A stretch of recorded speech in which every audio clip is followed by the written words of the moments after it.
sequência aqui ao Jornal da Manhã, segunda edição, para falar um pouco agora sobre as novas regras fiscais apresentadas pelo ministro da Fazenda, Fernando Haddad, e também o comportamento do mercado com essas medidas. Vamos conversar agora com o economista e sócio fundador da Fatorial Investimentos, o Jansen Costa. Jansen, muito bom dia. Depois de grande expectativa, o arcabouço fiscal, né, foi apresentado. Inicialmente, aí, como é que vocês avaliam essa proposta aí? A promessa era de agradar a todos. Bom dia, Jansen. Tudo bem? Bom dia a todos. Bom, o mercado ontem reagiu de maneira positiva ao arcabouço fiscal, porém, ao longo do tempo, a gente vai começando a tentar entender como é que esse arcabouço vai funcionar e não é uma visão muito positiva daquilo que foi proposto pelo Haddad, né? A visão é que esse novo arcabouço tem muita visão do aumento da receita, e o aumento da receita não acontecendo vai piorar aí a nossa relação de dívida-PIB, piorando ainda mais o sentimento negativo aí por parte da inflação. Jansen, agora a pergunta do nosso comentarista, Diogo Schelp. Jansen, elaborando aí em cima dessa sua resposta, então quer dizer que fica mais complicado, principalmente, porque o governo, de certa forma, atrelou essa regra fiscal ao sucesso da reforma tributária. Quer dizer, aquilo que se vai conseguir com a reforma tributária em termos de aumentar a arrecadação, incluir setores que não estão contribuindo, por exemplo, é disso que vai depender o sucesso dessa nova regra fiscal, é isso? Sim, na verdade, o governo reclamava da regra fiscal anterior, frente a essa atual que foi proposta, em função da flexibilidade no processo anticíclico. Porém, o que foi apresentado, a gente entende que não está por completo ainda, porque visa muito no aumento da arrecadação. Então, o que se entende pelo mercado é que a história não foi completamente dita pelo Haddad ontem, junto ao almoço que foi feito. O que a gente vê com as projeções que foram colocadas pelo próprio governo e pelos principais analistas do mercado, incluindo a XP aqui nesse momento, ela projeta um crescimento do PIB na ordem de 1,8% a 2% nos próximos anos, e a conta não fecha como é proposto pelo governo frente ao crescimento das despesas. Então, o que chama a atenção é que, se não houver o aumento da arrecadação, a despesa crescendo de maneira acima da inflação e de uma maneira um pouco mais descontrolada do que o anterior arcabouço fiscal, que foi criado anteriormente pelo teto dos gastos, a gente pode ter um problema de um descontrole a futuro. O que a Haddad coloca de maneira não completa é que ele diz que vai ter novos setores que vão contribuir com a arrecadação, uma reoneração e também com a não criação de impostos. Eu acredito que, nesse momento, isso não seja verdade. Teremos novos impostos no país. Até nessa linha que o Schelp fez o questionamento para você, então, quer dizer, o plano depende de muito mais coisa. Então, para que ele possa parar em pé, o Schelp falou das reformas, né? Administrativa nem se fala mais, o governo não define nada da reforma administrativa, e o Lira falou que ela está pronta para ser votada lá no Congresso, né? Então, quer dizer, as expectativas, elas ficam muito distantes se o governo não fizer a reforma, se o governo não fizer, de fato, um enxugamento de gastos. É algo que, para parar em pé, depende de muitos outros fatores e até futuros, né?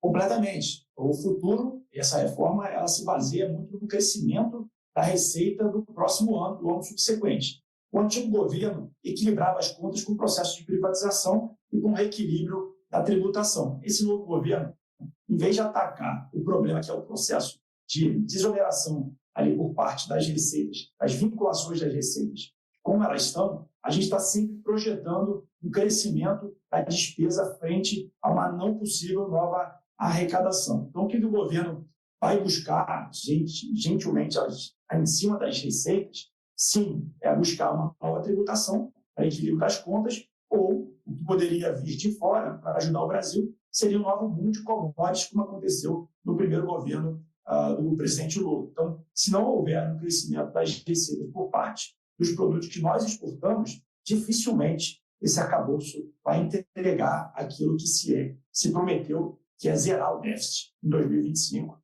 e ter um superávit em 2026. Diogo Schelp. Bom, então, uma outra questão que eu gostaria de colocar é em relação à comparação com a regra do teto de gastos que vai ser abolida, né?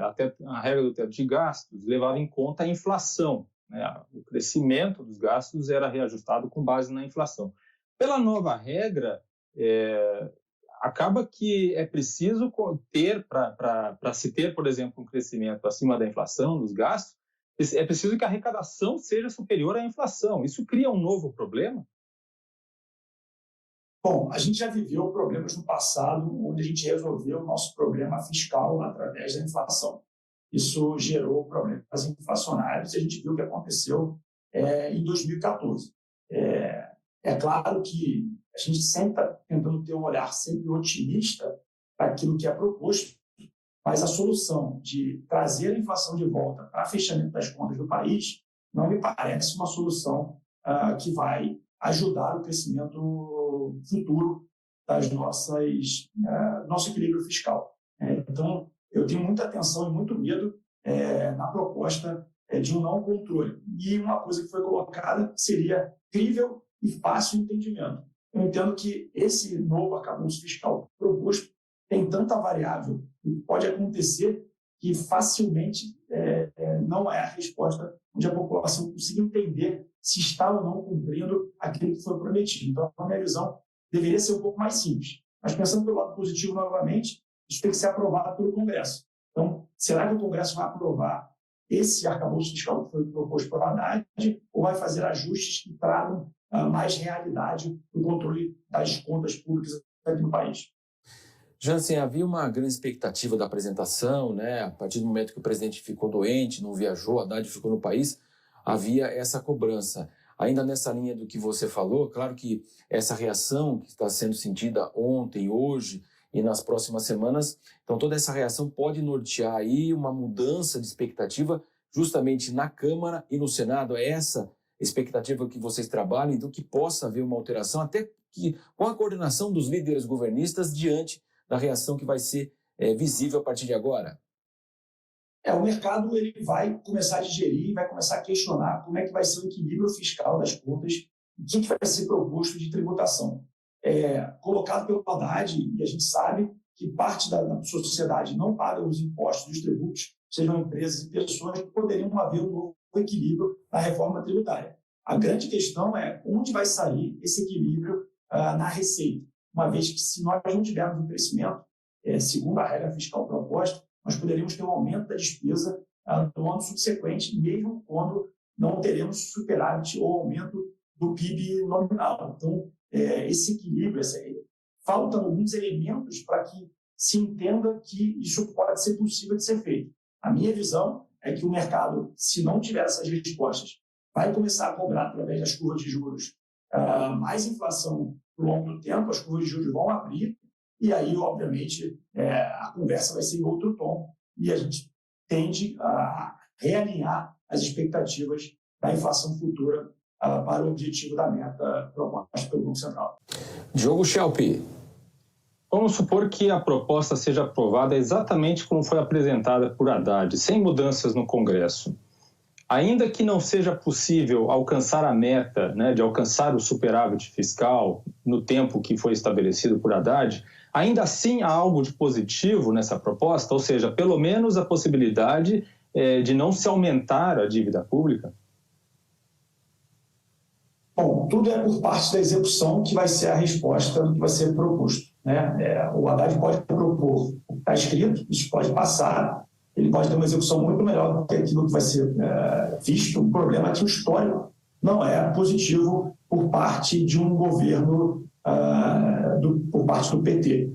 Ele gosta de gastar mais do que simplesmente os governos mais à direita. A questão da execução o mercado começar a entender a relação de dívida-PIB tornando o país insolvente. Então, e quando isso acontece, essa espiral de inflação e necessidade de juros futuros mais altos do que estão no curto prazo, é um ciclo negativo, difícil de ser contraposto, difícil de ser controlado, e não teremos uma visão bastante positiva da nossa taxa de juros, da nossa taxa de câmbio, e aí a gente caminha um pouco para o lado mais nocivo daquilo que a gente já viveu no passado. Acredito que a questão das despesas, elas precisam ser bem controladas, de onde será feita a despesa, porque tem alguns gatilhos por parte da educação e por parte de outras despesas que o governo vai querer colocar recursos como programas sociais, que podem, no primeiro momento,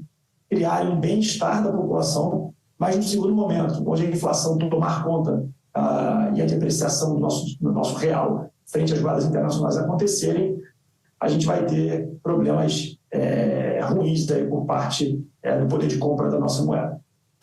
Jansen Costa, economista, conversou conosco aqui na Jovem Pan e nós, claro, vamos acompanhar todos os desdobramentos. Valeu, Jansen, muito obrigado. Obrigado.